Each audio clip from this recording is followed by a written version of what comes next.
If you're a church planter or revitalizer, you know the weight of the calling. You're preaching, shepherding, counseling, discipling, and somehow you're also expected to build a website, manage social media, create a brand, do SEO, and connect with visitors. It's a lot, and you weren't called to ministry to spend your life behind a laptop. At Garden City Media, we understand. We've walked the church planting journey ourselves. That's why our mission is to empower pastors with digital marketing services and consulting, so you can grow your church without burning out. Whether you need a new website, help building your brand, support with communication systems, or a long-term digital strategy, we're here to partner with you in every stage of planting and revitalization. Explore what we can offer at gardencitymedia.com. Let us help you cultivate a healthy, vibrant church community so you can focus on what matters most, loving and discipling your people. From seed to blessing, from tabernacle to temple, from the altar to the city, this is Garden City Media. Visit gardencitymedia.com.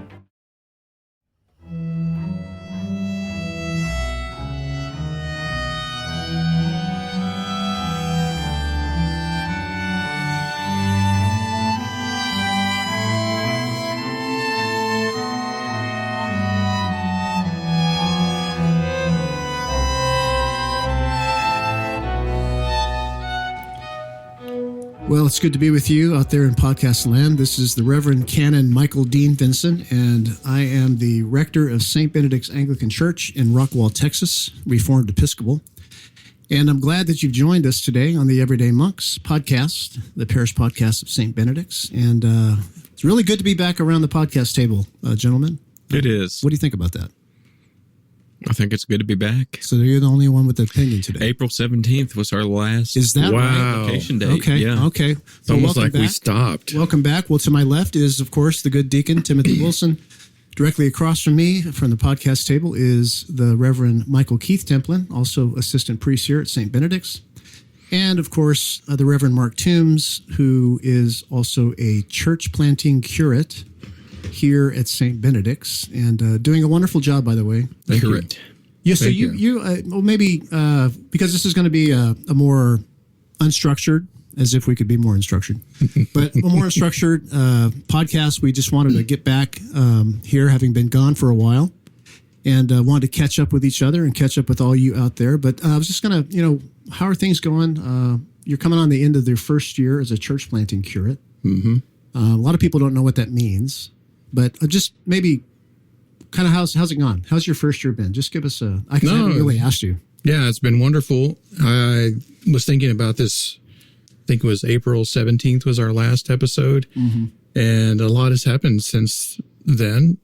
So I went through my first Easter, Pentecost, and Trinity as an Anglican priest. And it was beautiful and wonderful, but also really taxing spiritually.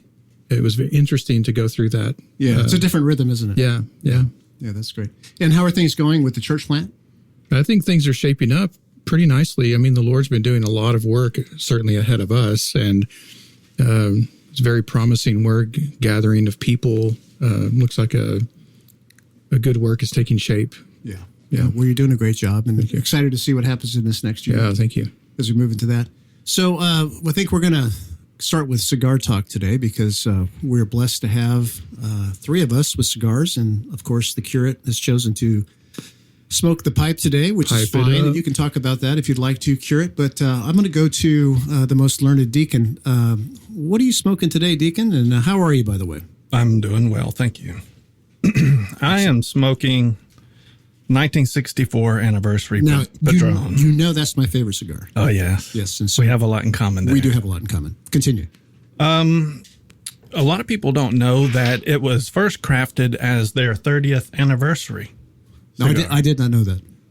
It was the number 8 cigar of the year for 2022. The one I have is a Maduro Nicaragua wrapper with Nicaragua binding.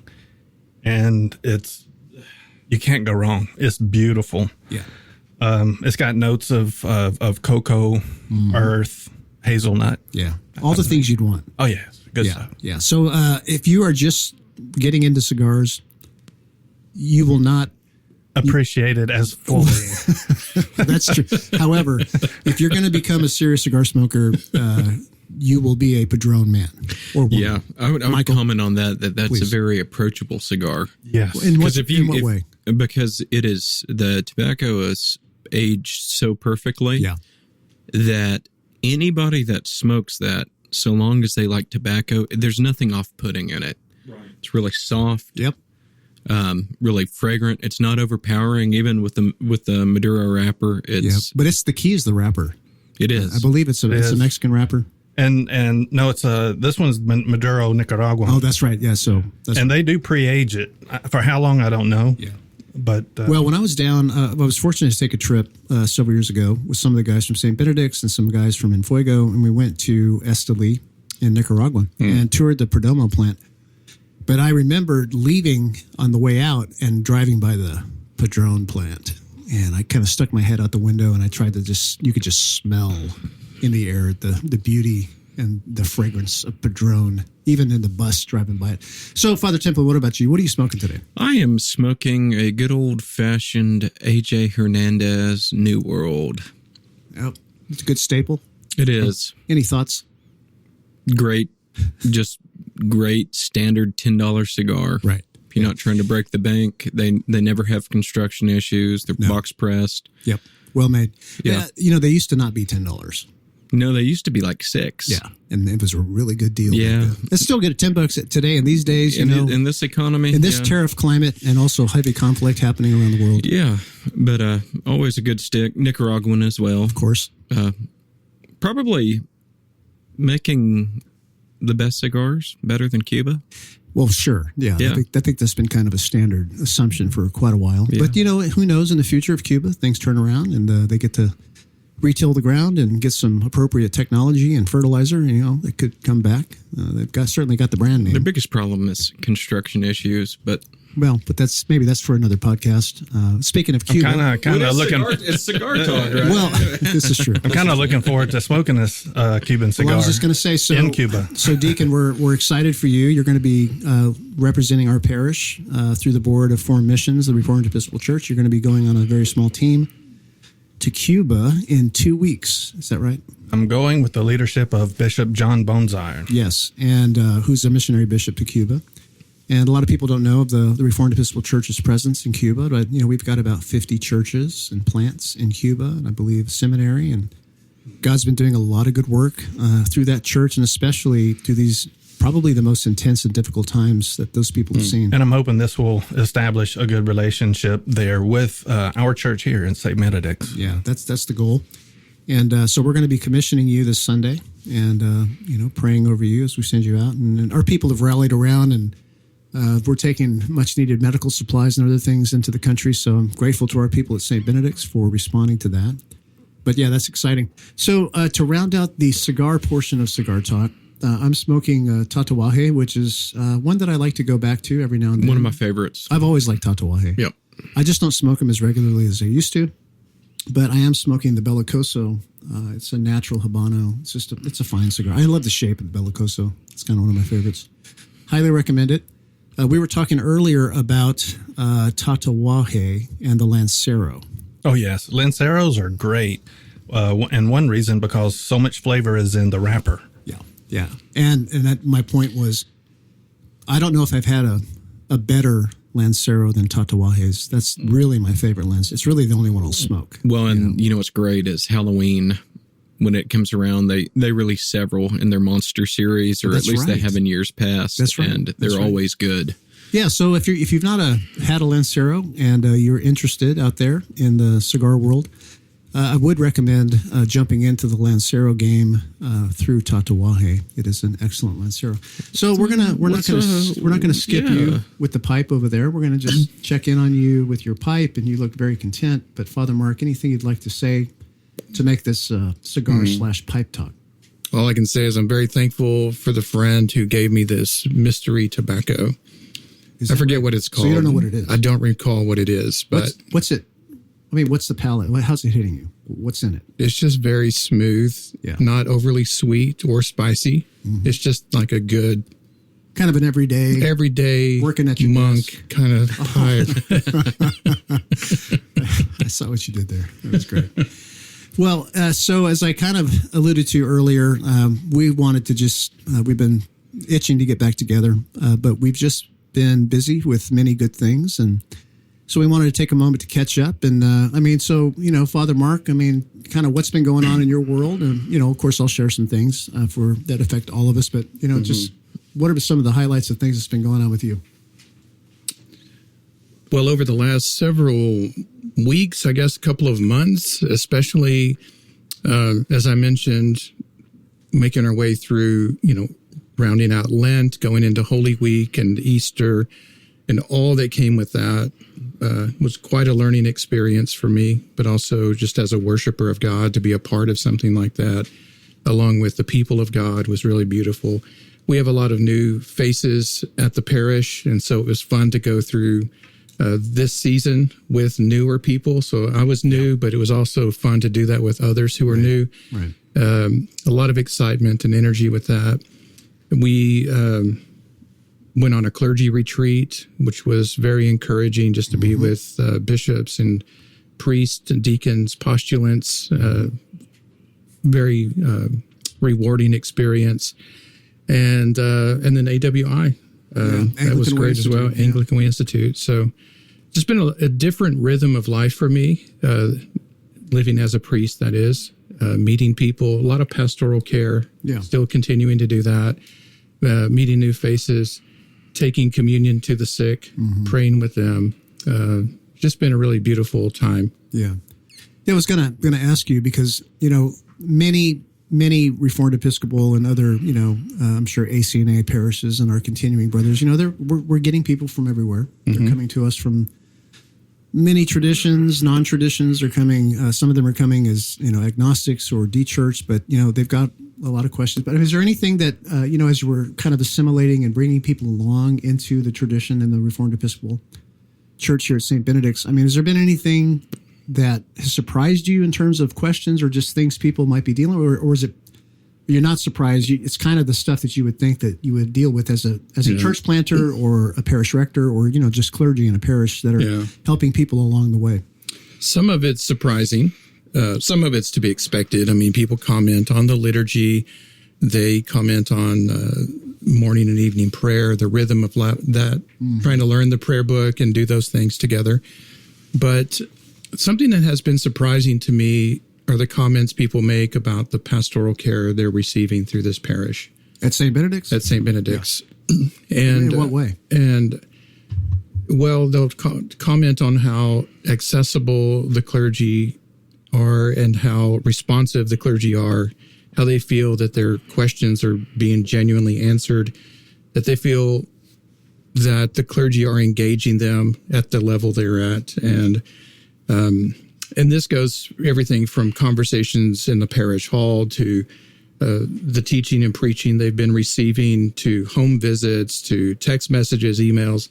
And it was striking to me because several people have come from places where they felt like that was actually lacking. And some think that they're like, so is this the Anglican way? And I think, well, it's certainly reflective of our bishops and of our diocese. I would like to think that it's the Anglican way, but I think that's right. Don't you? But it's been my experience. But anyway, I just find that to be very surprising on one hand that people were lacking that in other contexts and then finding it here. And once they get through that, then they start asking the questions about, theology, doctrine, liturgy, and such. And it reminds me of the old saying, it's actually true, right? That people don't care how much you know until they know how much you care. Yeah, and that's probably right. That's right. Well, and it is interesting that there are some people. Of course, all of us have been in different traditions, but there are some people that they kind of never really had access, I guess, or they didn't really have, or there was the expectation of what their relationship to their preacher or pastor should be. Yeah. That is, Timothy, you've been through this cycle many times here in this parish, but is there just anything, we've had, this comes in waves. We'll get 30 people settled. We'll get 40 down the road. settle. Just anything you've noticed, or because you've been teaching the adult catechesis, and of course you're interacting with a lot of the people. A lot of people that we're just getting to know ourselves as the parish has grown. But just any observations from you in terms of that? Oh yeah, comments are all the time, if not every Sunday, that where they've come from, they didn't get the teaching that they really wanted, or that they even thought they needed, until they started diving into our catechesis. Yeah. Yeah, that's good. You got anything to add over there, Michael? I mean, do you see? I'm sure you interact with people at the cathedral, where you're spending most of your time. But anything in this conversation? I think our pastoral model works well with the size of the parishes we're trying to have as Reformed Episcopalians. Yeah. What would you? Nobody's trying to have a mega church, and I think even within broader Anglicanism, I mean, at very large parishes, they tend to have the same issues that other churches do, where you don't have access to your pastors. But for our priesthood to actually play out the way that it is intended to play out, the priest has to be accessible to the people and responsive, because as we've mentioned it before, it's really an incarnational model. And so I think that at least in the Dallas area, we try to do it to the best of our abilities. And, no church is perfect, but I think overall everybody's doing a really good job. And I think that people appreciate it. Yeah, so. I think that's probably, in fact, I'm almost sure that's a statement that could be spoken over the whole Reformed Episcopal Church. Not that, we've got something going on that's different, but I mean, that is the church we're in. Well, I think we do. Really? Well, what? Yeah. Well, I mean, the prayer book model kind of, I guess, presents a village model, if you will. Yeah, I like to call it a monastic model. But yeah, it's more domestic. It's more homey. The priest is in the home and interacting with people and praying the offices with the people, and so there is that sacerdotal presence and function that translates outside of the parish, but even within the parish, it's not just a one day of the week deal. Yeah, that's right. So I hadn't thought about that. Yeah. That's a good point. And I think you even mentioned, it modeling from our bishops. I mean, every one of us here knows that our bishops are pastors first. Yeah, absolutely. Yeah. They are chief pastors, and they pastor us. And you can get a hold of them too. So that's right. I mean, you call one of our bishops or text them, and it's, hey, I can't call right now, but I will, or as soon as they can, they do. But which. Sometimes you don't think about how important that modeling actually is, and that's one of a great argument for actually having bishops as pastors of pastors, but more importantly, having godly bishops and bishops who are first and foremost in the cure of souls, not just managers or administrators. Sure, so sheep get a lot of anxiety when they're not being shepherded. No, that's true. And then nobody does it perfectly. No. And I would add, I mean, over the years, I've encountered pastors in different traditions who were true pastors. Sure. Oh, yeah. And not to slight any of them. And I am in part who I am because of them. But there is something about the prayer book tradition that really anchors. I feel this in my own life, that I feel more rooted and grounded in something. And I have resources at my fingertips that I didn't have before. Yeah. And I think that makes a big difference. Yeah. And it also, it encourages the people we're interacting with, because they have the same resource. Like we're meeting together over God's word and this prayer book. Well, common prayer, right? Yeah, common prayer. And it really does matter. Like it takes shape in real life. And so. Yeah, I think there's another aspect that we don't often think about, especially if you're new to the tradition and your understanding. But I think, and Timothy, you probably got some thoughts on this too, but I think we underestimate, or we're never really thinking about the true koinonia, the sacramental union, the mystical union of God's people, not only with Christ, but in the body together. That's like a whole nother supernatural level of fellowship that the ramifications of that, we probably could, we wouldn't be able to easily point them out, but I think we discount the fact that that is the bond. Mm-hmm. And when you have that sacramental union with a brother or sister in the church, it's something beyond affinity. It's something beyond, hey, we all believe the same thing in doctrine, or hey, we like to do the same things, or hey, we're in the same stage of life. There's something there that we don't even we don't really know, but it's at work. Especially in a day and time where individualism is at its highest. And it's an embodied means of grace, just as Father Templin alluded to. And that's not to be discounted lightly. We need each other. Well, that's, yeah, well said. So, Father Templin, you've been doing all the same things. The clergy retreat was great. Yeah. We come off of Easter. First of all, we had our men's retreat. We did. The Church of the Holy Communion in St. Benedict's. About 40 guys were out there. Yeah, I think we had 42 sign up this year. Yeah, just a great, biggest one we've ever had. It's always a great time getting the guy. And that, that's such a gift. A lot of people don't experience this if they're not in Catholic tradition. They don't have the diocesan model. Right. But for guys to understand, hey, there's more of the church than just our parish. Yeah.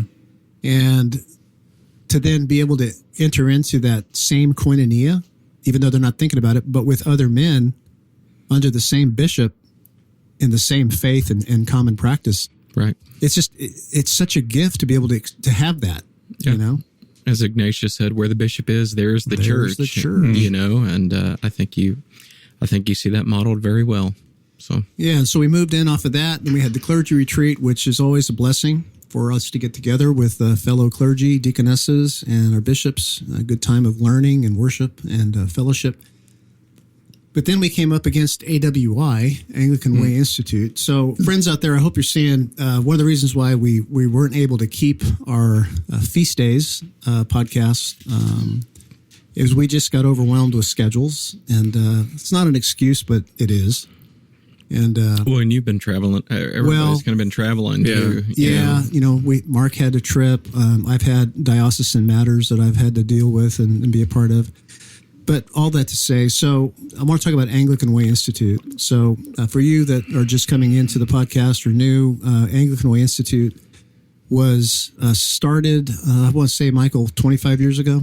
I believe it was 20. 20 years ago I think at it was the Church the 20th year maybe this That's year right. or something. So it's a summer conference that began at the Church of the Holy Communion, the Cathedral.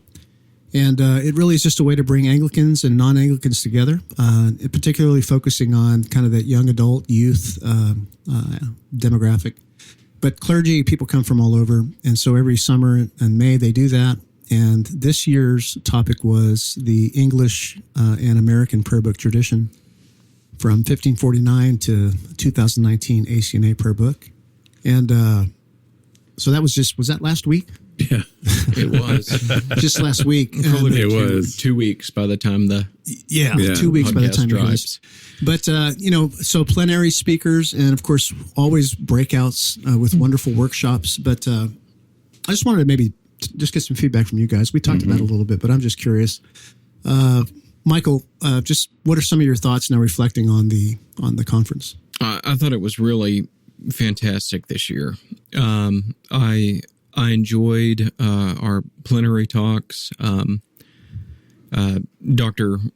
Bishop Camlin gave a very good introductory talk.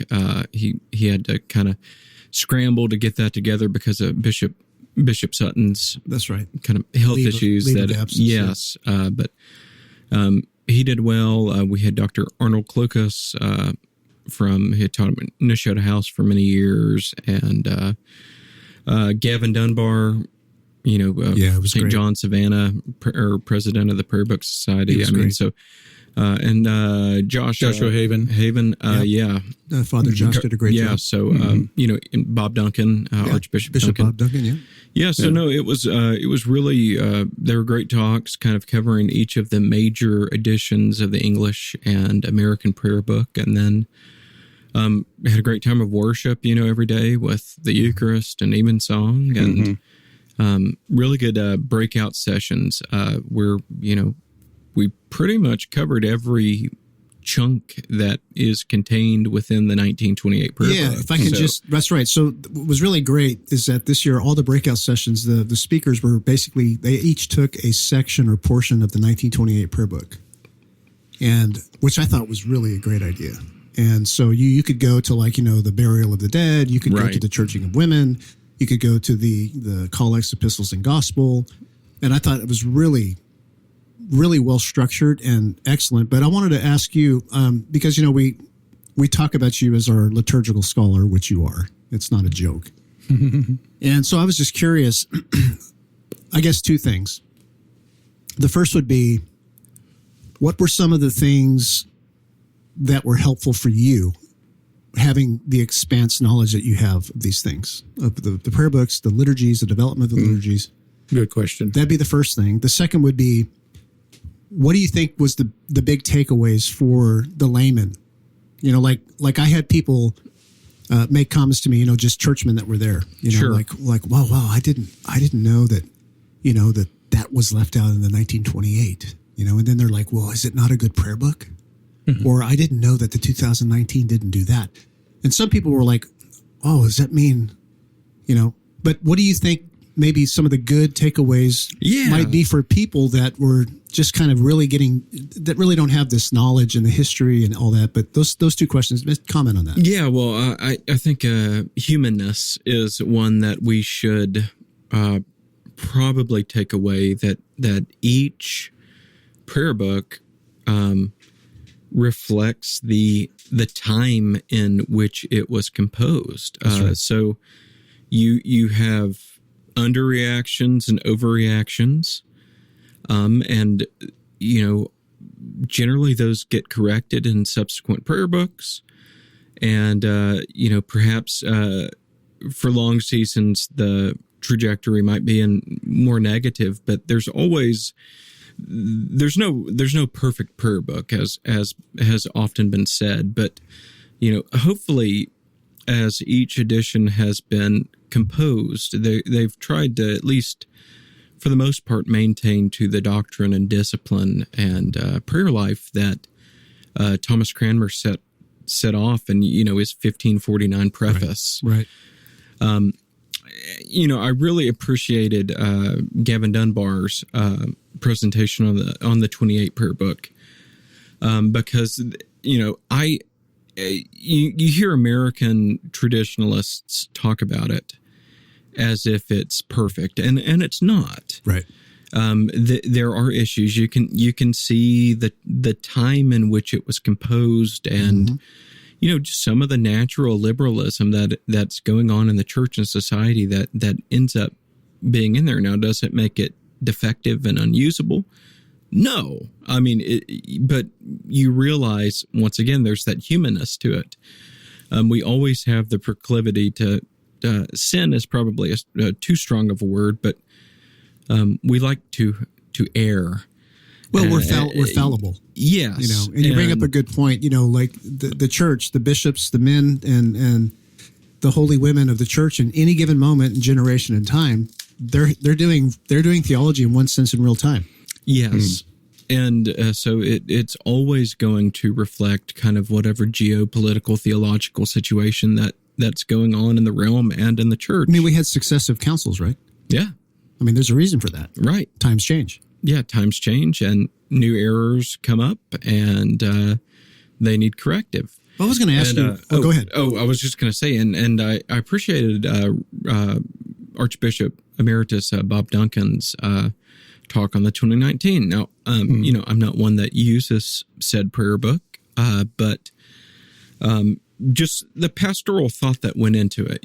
That's what really struck me too, by the way, the pastoral emphasis and the thinking behind that. Right. You've got 40 plus years of essentially Episcopalians and even Anglicans that had been using that prayer book. The 1979? Yes, the 1979 with some pretty profound deficiencies. And the idea with the Anglican realignment is that we're going to use the 1662 as kind of the basis of which the received text. The received text. And yet, as they went in there and did their work, trying to maintain the theology of the 1662 prayer book, but also maintain what was normative in the liturgical movement of the really 50s and 60s. Right. And that greatly 70s. impact the 79. I mean, that Yes. comes out of that movement. Yeah. So once again, it's kind of like the English Reformation. You maintain what's good. I mean, because there is good liturgical revision, even in the 70s, and kind of scrap that which was not Catholic, in the sense that this is really reflective of the times, and we don't really need to maintain this. It doesn't help us be orthodox or pray better. Yeah. So, anyways, I thought his lecture was really good. I Just did kind too. of hearing I appreciated the that. heart of the prayer book. Yeah, and that's a great way of saying it.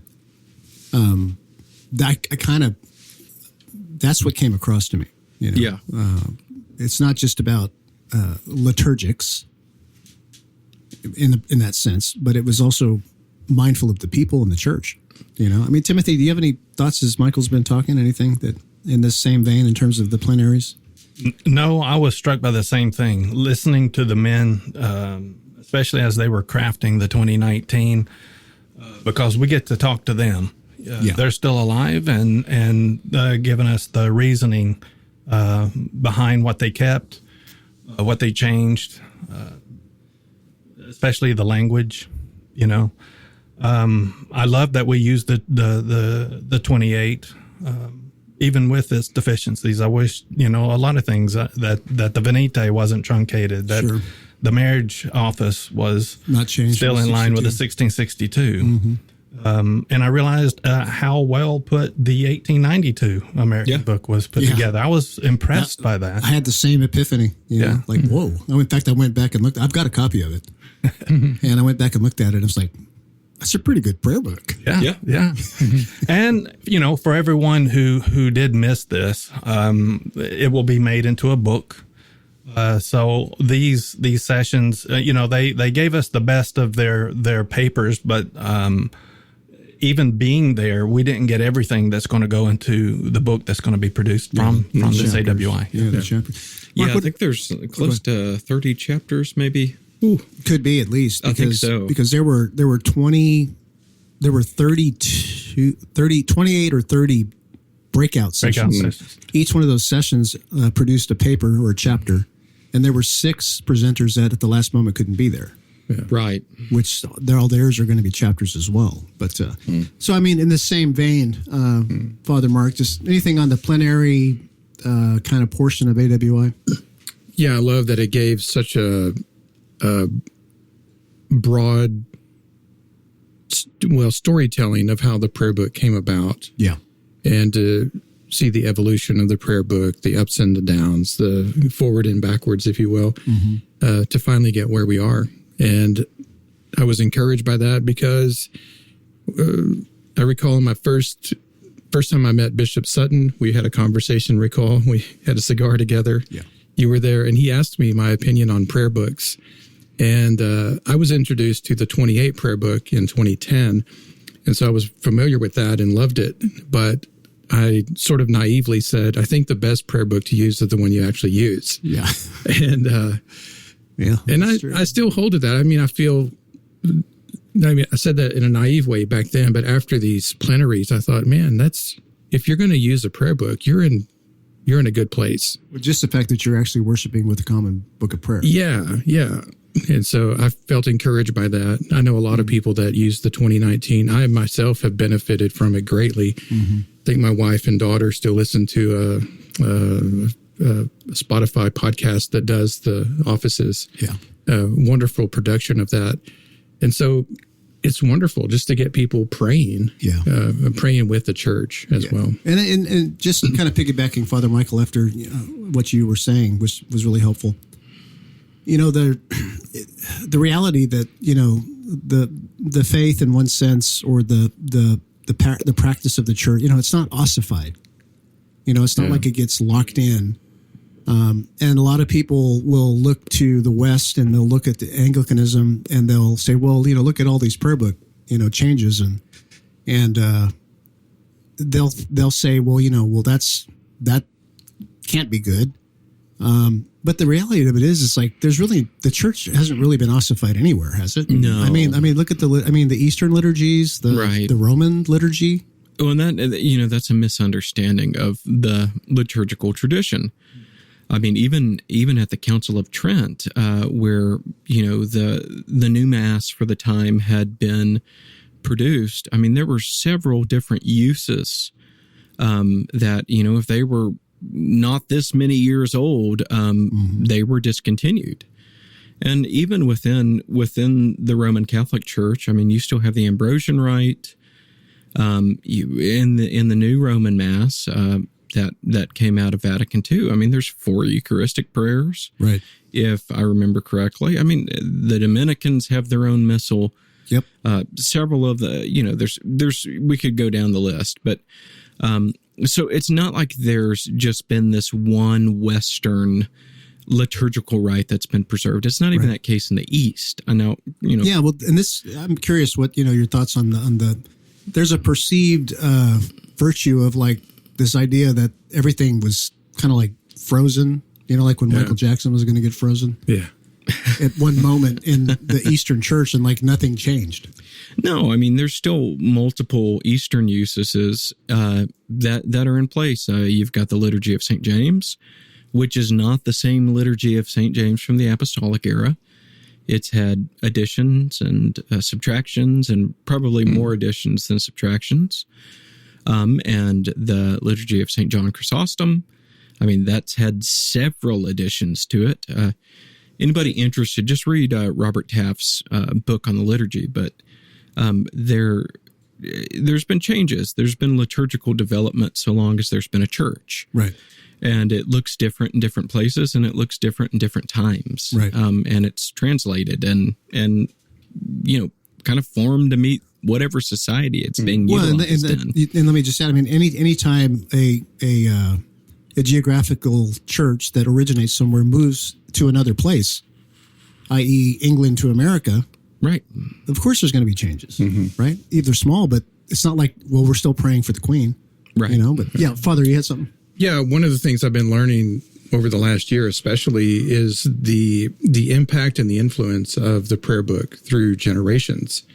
I've heard you guys mention on occasion, if you're an English-speaking Christian, you should give thanks to the English tradition, not only for the Bible, but for the prayer book, because it's influenced the language of prayer. And you can see this in Hollywood, in novels, in common speech. I mean, it's just everywhere. And to notice that the prayer books are still being used outside the Anglican tradition. At AWI, I sat with a friend who is a PCA pastor who uses the 2019, and he is instilling this life of prayer, morning and evening offices in his congregation. He's committed to it because he believes it's important for people to learn to pray. And then just a couple of days ago, I had coffee with a young man who is a Pentecostal licensed minister who has developed an affection for the prayer book. And he's about to do his doctoral work on Pentecostal sacramentality, but it's through the lens he should call Deacon Timothy of the prayer book. Yeah, I told him about you, but I was just thinking, wow, that's really interesting. Like, it makes sense that maybe Presbyterians would lean or gravitate towards the prayer book, but for even Pentecostals to do that, it's like, wow, this is the reach of the prayer book, and the wisdom of it goes far beyond our tradition, and I think that's really cool. Well, and I think you see with the liturgical wars that were going on in England, kind of after the initial Reformation, but during the Elizabethan settlement and under James and Charles and all of that fun stuff, the prayer book persevered through it all. That's right. Even through the changes in the church and the crown and this, that, and the other. The prayer book has been kind of the one thing that, even with the chaos that might be going on in the Church of England right now, the prayer book still remains. Yeah. And that's an interesting thought. And so I think there's a strength to it that whatever, going back to the humanness of the prayer book, well, there is a humanness of the church. And especially when we break away and we fracture, But you see that stability for the last 400 or 500 years of prayer book worship, that other traditions are going to be drawn to it because it's a wellspring, and there's really nothing else like it that is so approachable to the average, not only lay person, anybody can use the prayer book, but to the minister as well. That's that idea of Western civilization, maintaining a Western tradition, and that the English Church, and in particular the Book of Common Prayer, along with the English language, is really the spine. And in fact, is a book. In our day and time, I think it was the app of Common Prayer. I thought it interesting. One of the speakers said that in our day and time, we've moved into an era of sight with our pocket distractors, he called them. But there's some stability here that in our own time and culture is so much needed. And also another book, I know Father Templin mentioned Taft's book, but also Henry Blunt. For anyone wanting to dive into the making, the history, the changes, all the different liturgies, I don't know of a better book than Henry Blunt's Annotated Common Prayer. No, it's the best. I think, especially for at least Anglicans, there's nothing better.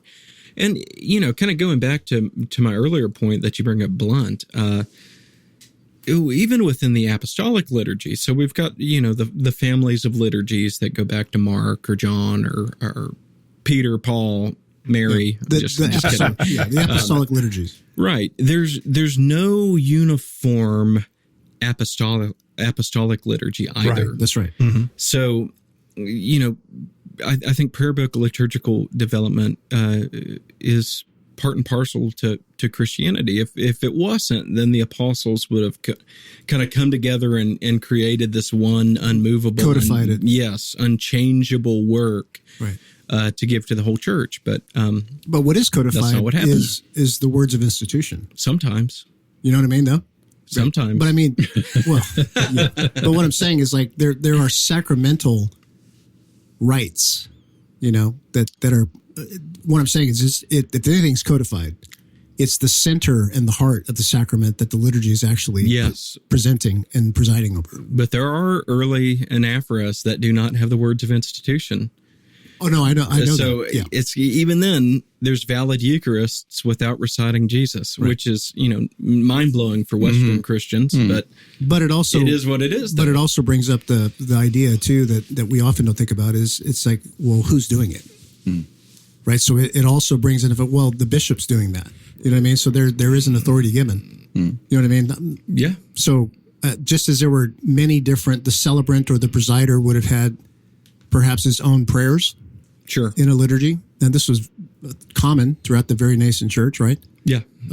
But we don't divorce that but it was the right authorized person doing it. Yeah, the Didache uses the language of whoever's presiding at the Eucharist, offering prayers to the best of his ability. Right. But even then, it offers a Eucharistic prayer and post-Eucharistic prayer. But there's, the idea that whoever's presiding is kind of making something up. Which, as the church grows and expands, you can see the wisdom of that practice falling into being curtailed. Yes. Well, of course. Maybe we do need something more stable here than. Maybe we should talk to Hippolytus about writing this down and getting everything codified from what's been done. I will say, on this issue of the history of the prayer book, a book that I benefited from is Alan Jacobs' book, The Book of Common Prayer, a biography, which is I have not read that. It might not be the most attractive title, but it's a really interesting story. And having read that a couple of years ago and then hearing the plenaries, it's like, oh, yeah, this is all coming together for me. So, yeah, if I remember correctly, he was one that we tried to get to the conference, and I don't think he travels. He narrates well. He writes well. Yeah, so good. So let me, to round out the AWI talk, I'm going to go to you, Deacon, but what was one of the breakout lectures that you really benefited from, you thought was really good and helpful? Who was it? Like, maybe what was the one that really stuck out to you? Well, I'll tell you the two that stuck out. Okay. The very first one I went to was Father Foose, and a plug for St. Andrews. St. Andrews in Lake Elsinore, California. Where my son will be going in September. That's right. It's St. at Andrews Anglican College. First Anglican college in 100 years. New one. Wow. Mm-hmm. So he did a breakout on the Office of the Burial of the Dead. And that was interesting. I mean, we'll have a graveside service, in fact, tomorrow. That's right. And also Father Ed Fruin, he did one on visitation of the sick. Chapel of the Cross in Dallas. Yes, which I do a lot of. Anytime your parish grows, there's going to be those things to attend. And the Book of Common Prayer has all of this there. As a matter of fact, very few people read every single office and every single rubric in the Book of Common Prayer. There's a whole lot there. Yeah. Yes. Yeah. And pretty much covers just about anything that you would experience in your life. Yeah. Was there something in particular that kind of a gem you pulled out of Father Fruin's talk on the visitation? Well, before that, I kind of like his. He had a setup there with his picks, which we could use another one ourselves. Well, I'll let the Altar Guild know. But that the people they receive, you can tell the peace that comes over them once they have had absolution and once they've had the Eucharist. Now, as a deacon, I can't give absolution. I can pray for absolution, but I remember one lady that I went and I took communion to, and I had just gotten in my car afterwards and was just a little piece down the road, and her daughter, she had been living with her daughter for a short time. She called me and she said, she's still sitting there where you gave her communion, and she peacefully passed. Oh, so it's very interesting. I think when the spirit is at peace, Yeah.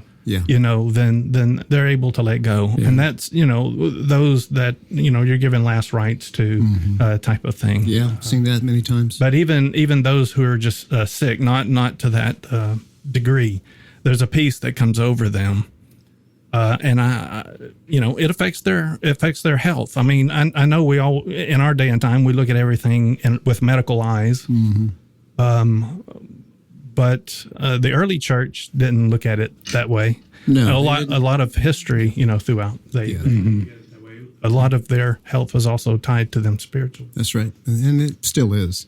Right. Would ask you the same thing, Father Mark. Was there a particular breakout and presenter that really left a mark on you? yeah. Father Steve Macias presented on Collect's Epistle and Gospel, the lectionary, and the stability of the lectionary for 1,000 years, coming up to the time of the first prayer book, and then the way it held true beyond that. And just the idea that when we are reading the lectionary, reading those, the collects, the Old Testament lesson, New Testament lesson, we're actually reading with the church, and that the historic church, and the Word of God was central, and the Word of God is what's actually stabilized and anchored the prayer book according to that presentation. And I thought, man, that is remarkable. I did not know that, and I loved hearing that and learning about that. And he's an excellent teacher. Yeah. What about you? Can I comment on what Mark just brought up? Should we take a vote? Sure. Yeah. Okay. Well, before I talk about what I liked, that's one of the reasons. I mentioned earlier that I'm really not interested, even though I've heard the good things. I've worshipped in the more modern prayer books. Yeah. But the lectionary, the 1 year historic Western lectionary, I think that's something that we get to hold on to. Those that use the classical prayer book, we're not using the revised common lectionary of the 1960s and 70s, and I just think that's something really that should be preserved. And I hope as the reform gets reformed, which normally happens at some point, that the Anglicans and Roman Catholics go back to the old lectionary. Yeah. So just before you go to your favorite breakout, just for people that aren't familiar with all these things, so he talks about the lectionary and the 1,000-year continuity leading up to the Reformation. So we're talking the year 500. Yeah. Just quickly, the lectionary, where do they originate? When do they originate? Etc. Yeah. So the one that Steve Macias and Father Mark's bringing up, I mean, that's got readings from St. Gregory. It's got Jerome. Mm-hmm. I mean, it goes back to that early Western nucleus. The church was involved in not only translating the scriptures into the common tongue with the Vulgate, but also as Gregory was reforming the Mass. Because, the Mass even itself was in Greek, right. Even in Rome, and until I believe it was the 4th century is when it changed, and then Gregory went on his project of simplification, and then you have the lectionary that we currently use for classical prayer book Christians that was kind of codified, if you will, during that time. I'm sure Steve Macias could say it much better than I could. And maybe we'll have Mama these days. Yeah, we should. Yeah. But I mean, you're talking about 1,500 years of the same readings being read in the churches on each Sunday, Sunday after Sunday. Think about that. Yeah, and so we should probably try to keep using that. I think. Yeah. So when we come here, we're coming up on the first Sunday after Trinity. And we can go online into the wild world of the web, and we can very quickly find a sermon from Augustine that would have been preached on the first Sunday of Trinity, particularly for that same gospel that we're going to read. Right, or any of our divines, or any of the Western saints. Everybody in between. Or Martin Luther, or, because everybody in the West was using that same lectionary. Right, yeah. So please, continue on now with your breakout. So I had to do a couple myself, so I only got to go to a few of them. But I really enjoyed Deacon Brett Lemke's on the diaconate. And his was not critical of the 1560 ordinal tradition. He said a lot of good there. But one of the things that has developed within the Church of the West, really within the last 100 years, and even more specifically the last 70 years, is this idea of a return to the permanent diaconate. Well, wasn't this just, it's recent history that Rome actually reinstated that? Yeah, I think you're correct. It's been within the last 30, 40 years. Now, there's been, I believe, unintentional permanent deacons that have been ordained. Right. But officially, they recovered the permanent deacon. Yes. And it's not that those didn't exist in the American Church or the Church of England either, but the idea, and if you think about it, going back to the English history, you had to go to Oxford or Cambridge originally to go study to become a priest.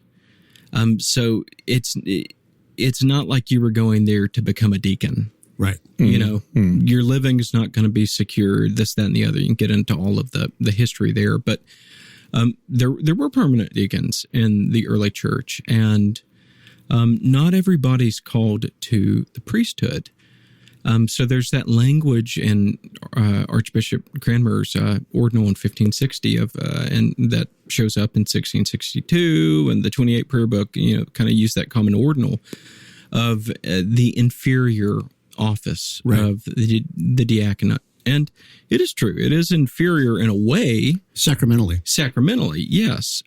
But it's almost, and maybe it's just because we read it with modern eyes, but almost negative, if you will. And I think that's one of the things that I think has developed well, that we're open to the permanent diaconate now. I think churches need permanent deacons. Yeah.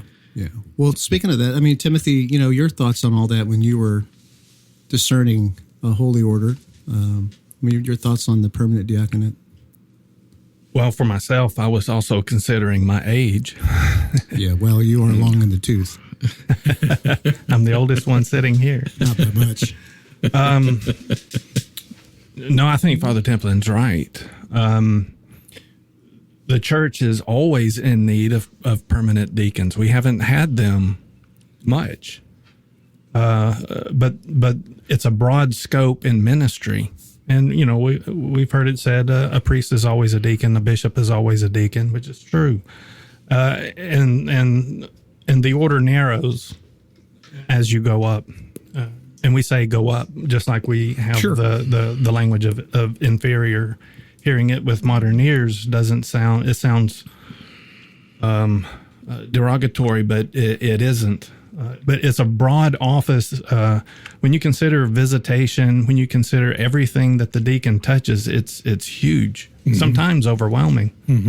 And I can understand in the New Testament where they were like, you know, we've got to dedicate ourselves to prayer and the Word. We have to have enough people in the ministry to touch all these things that need to be touched in the ministry. In the cure of the soul. In the cure of souls, exactly. That's right. Going back to the beginning of the podcast, to pastor the people. Right. Yeah. Well, let me ask you, I'll put you on the spot. Like, what do you love about being a deacon? That is a very good question. Thank you. Well, I love serving at the table. Yeah, I know That is obviously.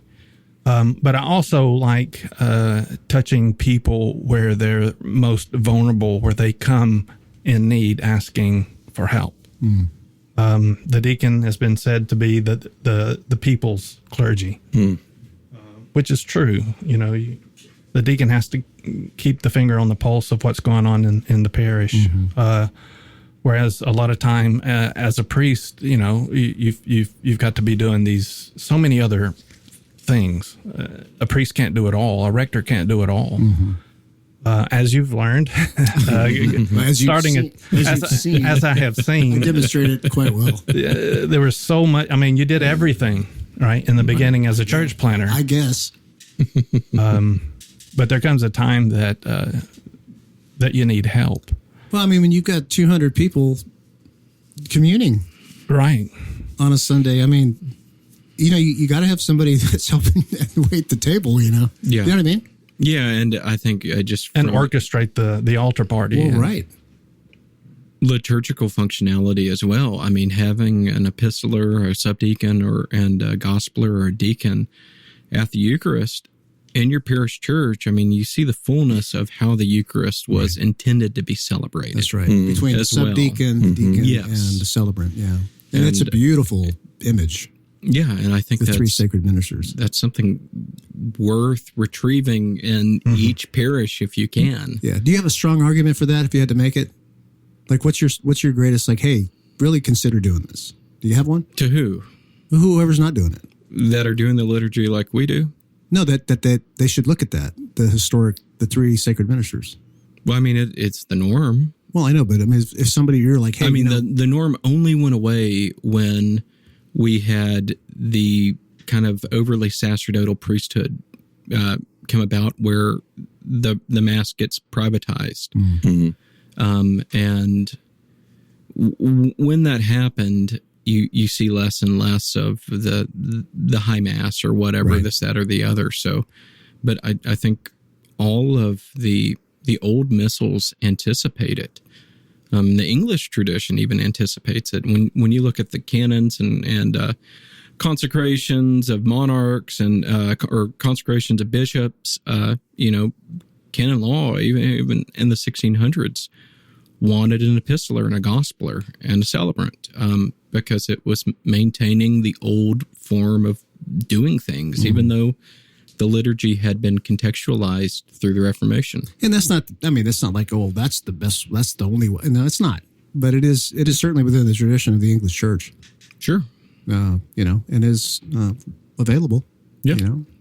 Well, I could say as a newbie that there's a practical aspect to this as well, that it really fights against, celebrity pastor, if you will. Because you don't just have... We're in grave danger of that around Well, here. I mean, you just don't have like one person always that's front and center. You have multiple servants, multiple voices, really taking care of God's people. It's not just about leading the liturgy, but this is the way we take care of the church. This is the way Christ is going to feed and sustain his flock. Yeah. And I think in addition to all of that, I will use the word deacon loves is the word beautiful. It is actually beautiful to see the movements and the different men serving around the altar for the sake of Christ's glory, but also for the good of his church. And I love the Trinitarian imagery. Yeah. The three sacred ministers, just subtly, you wouldn't think that, but, but if you did think about it and watched and participated the next time, you just see that perichoresis and that movement. You see the economy of the persons, and the different roles. Sacred dance. The holy subordination, deference to role. Yeah. Mm-hmm. What about you? What was your favorite breakout? So I had to do one. It wasn't my favorite. I did enjoy yours, though. I thought it was great. I'm glad to thank you for going. What was yours on? Mine was on the two offices of instruction, which was actually really the first time it had ever appeared in any of the tradition. The catechism, of course, is what's inherited, the old catechism, and it's retained in the prayer books and the tradition. But the 28 created really nothing new, but better expanded the catechism and made it a service or liturgy of the church. So it brought in the devotional aspect and also recovered catechesis for the whole people of God, not just children. And I think a lot of good came out of it. It moved the catechism to the back of the 28 prayer book, so it's still in there. Yeah, and I enjoyed it because I had never really studied it. We use it, we use it in the parish every year, and I think it's great. But I did Father Templin's, went to Father Templin's churching of women, and he did an excellent job. It was instructive. Actually took one of the ladies from that was sitting in the class and kind of went through it, and she read the responses and so modeled it. And then there was a lot of history about the churching of women in terms of how it was actually done in the English church or early on in the inherited traditions of how that was done that I really didn't know. And but to see through the movements of the historical use of the churching of women, for instance, it would begin at the porch of the church. And that's where the churching would begin, and the lit candle, and the woman veiled and holding it, and then the priest takes her by the hand and walks her to the altar, basically walking her. So the marriage imagery, the bringing her from outside to the Holy of Holies. I mean, it's such a beautiful. I mean, I love doing that in our parish. But I also thought that Dr. Greg Peters' discussion on the matrimony, the rite of matrimony, was really in good. 1928 was really good. Really good. I think, and I did catch also, unfortunately I got pulled outside, but I caught most of Father Richard Tarsitano's talk on Holy Communion. I heard that was really good. It was really good. And unfortunately I caught the last half of it, but he's so good, and he's learned and fair.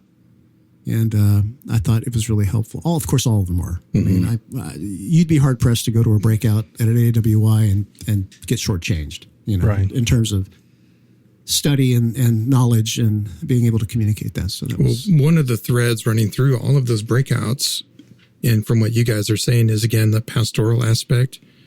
There didn't seem to be any arrogance that we have it right and everyone else has it wrong, but it's like we do this because we love God's people. And we want to take care of people. And this is how we're to do it. Yeah. So there's a sense in which you leave all that at the altar if you're going to get ordained. Yeah. So if you've given yourself to the good, the beauty, the truth of the prayer book tradition. Yeah. So you're not having to stand up and kind of bow up and always have to defend it because you've already given yourself to it under authority. And then I think that's the only way that anybody, clergy or not, they have to assume that posture of humility and givenness to the church tradition and its prayers if they're ever really going to be truly and fully impacted by them. Like you can't hold back and I'm still judging whether or not I think that the 1928 communion service is actually good, or, well, I'm not sure that the ordinal that survives in 1928, makes you guys, valid, ministers, whatever. Yeah. You have to give yourself to it. You have to be taught, and like a child. And I hope that if the conference accomplished anything, it's the total use of the prayer book. Yeah, great point. Because I think even amongst churches, there's kind of this Selective modern use. selective use. Well, we don't church women. We'll use this or we'll use that. But, Right. I have an old friend, Bishop Herbert Lee Poteet, who you've met. But Bishop Poteet. he was one that always just drilled into people, read every word in the prayer book from the front to the back, every rubric, use every prayer. And I mean, this is your inheritance. And as priests, it's our duty and charge to use the prayer book And in the way that it rubically God. tells you to use it. Yes, absolutely. And that's the gift of the church. It's like, hey, here's the prayer, but let me tell you how the form should be, and Right. when you may or may not, and how you should do this. So there's that conformity that I think we should be striving towards. Yeah. Well, what is Christianity without conformity? Right. And, that was one of the things that I appreciated. I talked to Father Tarsitano, after one evening, and just kind of, they used the 1662. And just his philosophy, and which I think everybody at this table shares, but just that the minister himself is conformed to the prayer book. If we're asking the people to do and to keep and to practice, then the man who's leading the services himself needs it. And there's parts that we may not even like. Yeah. Or again, as Timothy said, leave something to be desired, or, I wish Right. they'd have had, more Holy Week services and the 28 prayer book or whatever. Yeah, or, Andrew Dittman brought up, I really like the 28 prayer book, in that first year that he was being confirmed. I would only change this, and this. Right. And yet we all share those feelings. Oh, yeah, right. Yeah. But as men, as you mentioned, Father Vinson, as men under authority, those aren't our things to change. Well, now, no. if the bishops do and say something else, then, we go along with them. But Well, it's actually been a comfort to me because I have some friends who will say things like, well, and they're non-Anglican friends, but in ministry, they're not non-friends. they're friends, They're but non-Anglicans. they're non-Anglicans, friends who are non-Anglicans. They'll say, well, in our church, in our congregation, we do X, Y, and Z. Why don't you guys do something like that? And I'll say, well, because I'm going to follow the prayer book. I mean, that's really cool what you did, but I'm not authorized to do that. Well, I mean, who would have the gall? And maybe, I don't know who it was. I'm sure it was somebody, but you know what? We're not going to confess the common faith in the creeds starting next week. Yeah. right. We're not going to say the Lord's Prayer every time the people worship and Right. gather, Yeah. as the earliest documents show that. Just goes the slide away from orthodoxy. I mean, who gives a pastor in whatever church the right to not say the Lord's Prayer? Well, I guess if you're nonconformist, then Well, your congregation. there you go. Well, But conformists. Thank you, Michael. But we're called to be conformists. Yeah. And as tough and challenging and opinionated as some of us, particularly me, sometimes I'm called to conformity, as we all are, and it's not optional. And that that's been kind of the project here is like let's figure out liturgically how do we say the black and do the red. Well, and you're talking about even particularly here at St. Benedict. Yes, because we've shifted liturgically into trying to get into Conformity with the rubrics. Total conformity with the rubrics. Well, then that's a great point. I think one of the things that we adjusted last, because that has been a project here. If we're 28 prayer book guys and we're a 28 prayer book parish, then we need to do what the 28 prayer book says. And I think a good example of that is how we changed the offering, receiving the offering. Right.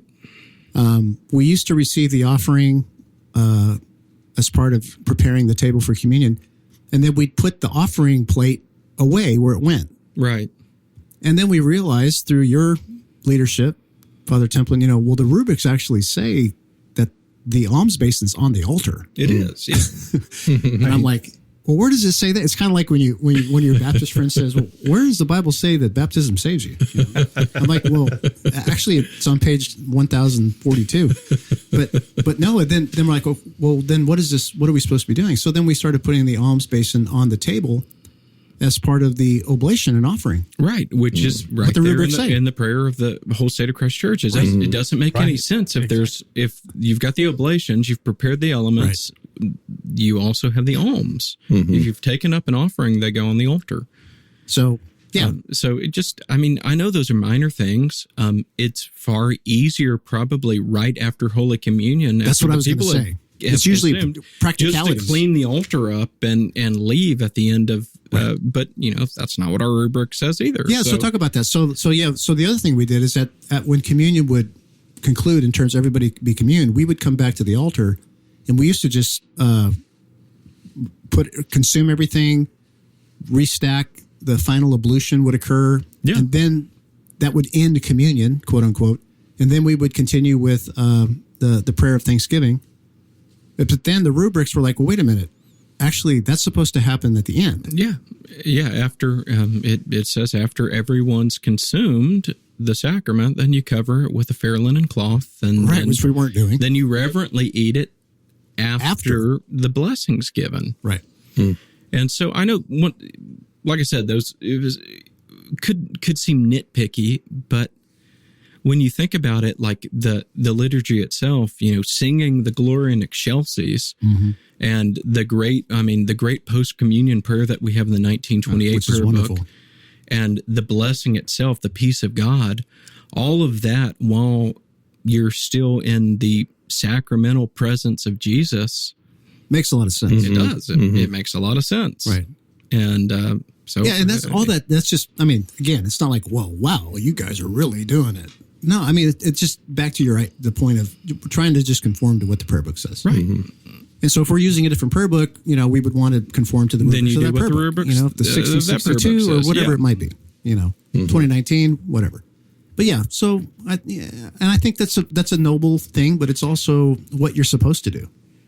And I've found, because it's not easy to always change a practice midstream, like, oh, wait a minute, the rubrics actually say something different. But I think it is good because this is stability within us, knowing that, well, we're doing it according to what the book says, as best as we can. It's not perfect. Well, if I could, I was going to say, on the point of stability, echoing Deacon, I've noticed on visitation of the sick, taking communion to them, I've been struck by the fact that people know the prayers. Yeah. Since we're not making it up as we go along, sometimes they don't even have a prayer book out, but we're about to receive communion, and they know the prayers. They're praying in the places they're supposed to pray, or that they've learned to pray. And that has a stabilizing effect that I think is conducive to peace. It removes the anxiety of, what are we doing here? And then it's just knowing that any priest or deacon that comes to visit, they're going to bring us the peace of Christ, but through the means of these prayers and this service. And for me, that's also been comforting, just to take away the anxiety of how is this visit going to go? Yeah. But to see people who are catechized well, formed well, really engaging with their hearts in the things that they would have done on Sunday, but it's Thursday and they've been sick and shut in, and now they still get to participate in Holy Communion. Oh, there's nothing like it. Yeah. Do you have anything, Deacon? I don't, but going off what you said, Father Mark, when we go to that visitation of the sick, the first thing we say is, peace be to this house. Peace be to this house. Yeah. Yeah. And it really sets the tone. So we really encourage you, if you weren't at AWI, go to holycommuniondallas.org and /AWI, and you'll find the AWI page. You can access videos from past years, and there's been some great stuff. And I would encourage you to try and attend if you could next year. Not sure what the topic's going to be next year, but I'm sure it's going to be fantastic. And also, as Michael mentioned, we're hoping to have this second book come out on the prayer book tradition. It's kind of a follow-up book to the Reformed Catholic Anglicanism, which AWI published, I guess it's going on 3 years ago. So that'll be coming out. They're trying to get it out by the end of the year. Yeah. They're also close to releasing Reformed Catholic Anglicanism on audiobooks. Yes. So I think this is a trilogy is going to be the goal. But essentially, The Return of the King will be the last. Yes. So I think the third installment that we're planning on doing are the Articles of Religion. Oh, that's right. They're articles. So- That'll be fantastic. Yeah. Wow. So Okay. it'll be a good trilogy once it's out. Yeah, it will. Well, anyway, just we're glad that you were able to join us. We're glad that we were able to get back together. As we have said, it's been an extraordinarily busy season of parish events away, and lots of writing projects and speaking projects, et cetera, et cetera. And of course, we have our General Council for the Reformed Episcopal Church next week. So we'll be all gathered as the national church, and even our churches from overseas will be represented in Richmond, Virginia. And if you are a Christian who would pray for the Reformed Episcopal Church, that we would ask your prayers for that General Council. And the elections that need to go on, and the order of business, and for the teaching and all those things that will go on, that the Reformed Episcopal Church and our part of the wider Catholic Church would be edified and strengthened. Our bishops would be encouraged, and our people would be encouraged by what God's doing in the Reformed Episcopal Church. So unless there's anything else, this is really going to kind of wrap up this cycle. We're really thankful for everybody out there. I think we had more subscribers in the last month than we've had in any one month. I think we're getting close to 1,000 subscribers, listeners. Yeah. And very thankful for all of you that have come in. I'd encourage you, if you're new to the Monks, there's a lot of content at this point. Go back and listen to past episodes. There's some really great articles on there as well, and we plan to just touch base through our notes on Substack and post some things along the way over the summer. But we're going to be off for the summer, and we'll be preparing to come back in September. We're going to also be mindful to make sure that we continue to hit the prayer book feasts as they come up. So we'll continue that cycle, so that our goal is to get a podcast on all the 1928 prayer book feasts. Right. And we're probably going to be developing also kind of a new line of inquiry or discussion in the fall as well, that would go alongside or be a part of or be parallel to the feast book or the prayer book feast days. So anyway, lots of good things happening here. And again, we're very thankful for everyone. And may God be with you over these next several months until we meet again on the Everyday Monks podcast, the parish podcast of St. Benedict's Anglican Church in Rockwall, Texas.